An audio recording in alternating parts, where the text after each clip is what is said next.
Hello, this is IT. Have you tried turning it off and on again? No, I'm just having a problem with the server. I can't even ping it. Yeah, that sounds like a layer 3 problem. I don't do those. Bye. Aside from being the worst support call in history, what else is interesting about this? The support officer mentioned layers. He is talking about a layer of the OSI model. But what does this mean? And why is it important to us? That's what we're here to discuss in this video. All devices on the network have network hardware and software. They need to speak a common language. That is, one host needs to communicate in a way that another host can understand. These languages are called protocols, which we discussed a little in the last two videos. But there isn't just one protocol that makes the magic happen. Several protocols need to work together to get the job done. But trying to track how they all interact can get complicated. And that's why we have network models. They help us to understand how everything fits together. We're going to go off on a tangent for a little while and use an analogy to describe the layered model. Think about sending a letter or a package. There's a lot of parts to this process, some of which you don't even see. We're going to use this process to explain how models work. To start with, you write a letter. You then take that letter and put it in an envelope. You write the sender address on the back and the receiver's address on the front. You put a stamp on the letter. Now you take it to the local post office. The staff there will work out where it needs to go and put it on the right truck. It then gets delivered to the destination post office. A postman takes the letter and delivers it to your friend's house. What we've done here is we've built a model. This describes how each of these parts interact, but the details underneath may change. For example, maybe we're not writing a letter, maybe we're sending a package. The address may be local or it may be international. This of course changes the number of stamps we'll need. When we're ready to send the letter, we could take it to the post office or drop it at a post box. Maybe a private courier will come and pick it up, or perhaps a bike messenger will be involved. It can then be taken to its destination by truck, plane, ship, or some other combination of transport. And finally, it may be delivered to a house, a business, or to a PO box. The important part here is that we can take a model and we can use it to understand the overall process. We don't need to know any specific details to start with, but the model can help us to understand them in the end. The OSI model can help us to understand the network. It breaks the network up into 7 layers.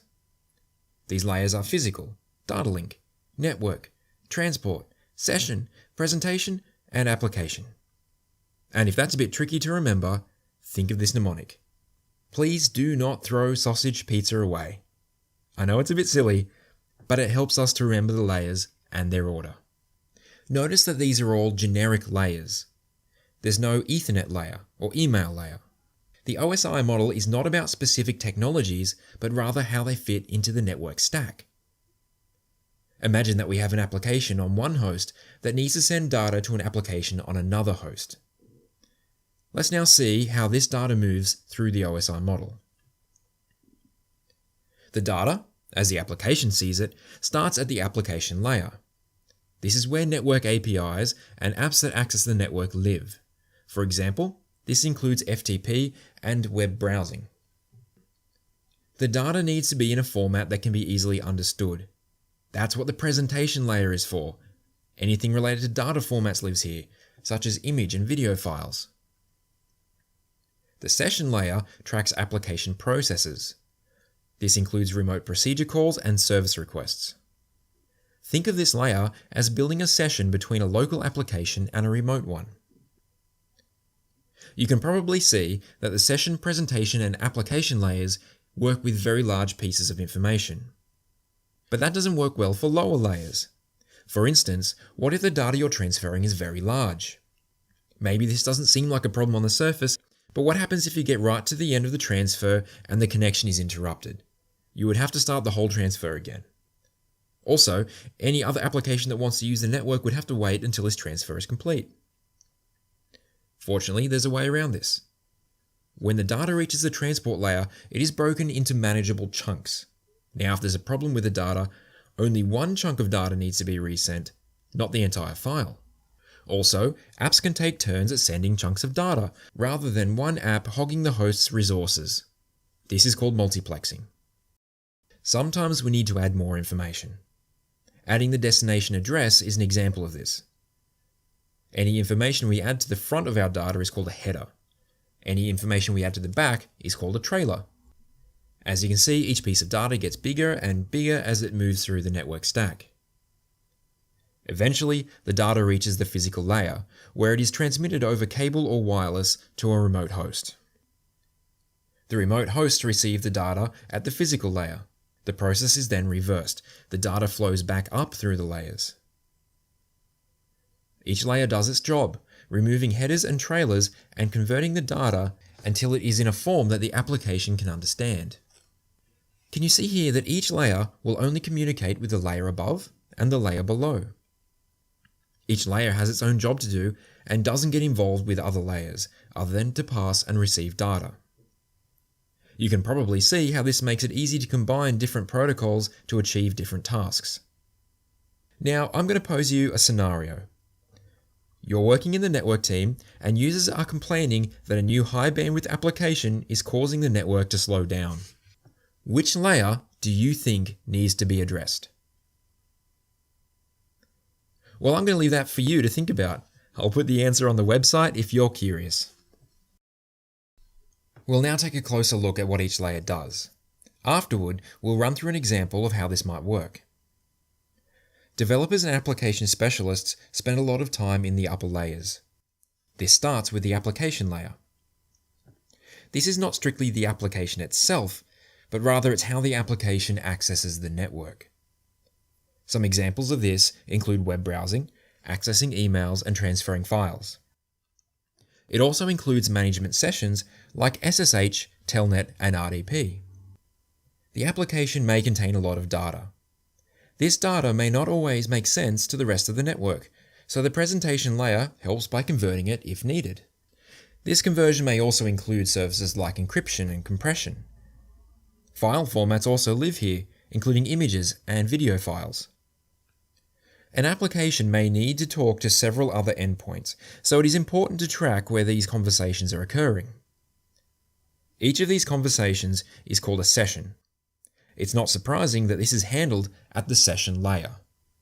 Traffic you would see here includes requests to remote services. You may have heard of Session Control Protocol, or SCP. It lives at this layer too. The transport layer is used to transport traffic between processes onto endpoints. You've probably heard of TCP and UDP. These are the most common protocols used at this layer. Earlier, we were talking about how data, if large enough, needs to be taken and broken into manageable blocks. That's part of what this layer does. Generally, we call this block of data a segment. Technically, if you're using TCP, each block is called a segment, but if you're using UDP, each block is called a datagram. So now we have many blocks of data, probably going to different hosts for different applications. So how can we track what goes where? The answer is through port numbers. Each flow of data has a port number associated with the source and destination host. These values are added as part of a header to each block of data. This may be easier through an example. A web server will use port 80 to listen for web traffic. A workstation will send a request to the web server with port 80 in the header. It will also select a source port and send that along as well. The web server will send a response back to the workstation using its port as the destination. But to send information from one host to another, we need some form of addressing. In addition to that, we need a way to route through the network. That's what the network layer is for. One of the common protocols we see here is the Internet Protocol, or IP. This layer adds yet another header. In the case of IP, this includes the source and destination addresses. Once this is done, the block of data is now called a packet. Now we need to think about getting data from one device to another. This is where the data link layer comes in. Notice that the goal is to get data from one device to another. This layer does not try to get data to the end device. That's the responsibility of layers 3 and 4. Part of this includes establishing a logical link between the devices on the same network segment. We need to have a logical link, as devices probably aren't directly connected. They're usually connected with a shared medium, like a switch or over Wi-Fi. A well-known protocol here is Ethernet, which uses MAC addresses. Yet another header is added, which, in the case of Ethernet, includes the source and destination MACs. A trailer may also be added with error correction information. Once the header and trailer are added, this block is now called a frame. As data moves across the network, it will likely pass through one or more routers. As each of these routers are a separate device, the destination layer 2 addresses will change with each hop, but the destination layer 3 address will remain the same. The data link layer is special as it contains two sublayers. The logical link control sublayer is responsible for translating between the network layer and the data link layer. The media access control sublayer is the part that's responsible for adding headers and trailers to the packet, creating the frame. It's also responsible for error correction. And finally, the physical layer. This concerns itself with the physical components of the network. This includes radio frequencies and channels, pulsing light, pins, electrical signals, and standards of copper cabling. Further, this means that the physical layer is responsible for encoding information in a way that can be understood. For example, what electrical signals represent a 1 or a 0? Or what if wireless is used? If you want to dig deeper into this topic, the CCENT guide is quite good. Also, I have more information on my website, and I'll include a link to both of those in the description. So, is this making sense to you? Tell me, which layers do each of these items live in? I'll put the answers on the website, of course. And while we're at it, pause the video and see if you can match the layer with the description. How would you like to see an example of how this works? Well, protocols these days do not fit the OSI model exactly. Remember, it's just a reference model to help us. But still, let's try looking at a client sending a request to a web server for a web page. On the client side, the web browser is the application. A user opens a web browser and types in a URL. The web browser uses a protocol called HTTP to prepare the request. This request is the data that needs to be sent to the server. HTTP doesn't simply fit into one layer. If you're sitting an exam, HTTP is considered an application layer protocol. However, practically it spans a few layers. So, we'll say that it's an upper layers protocol. It creates the request that we want to send, and it makes sure any special characters we're sending are properly encoded.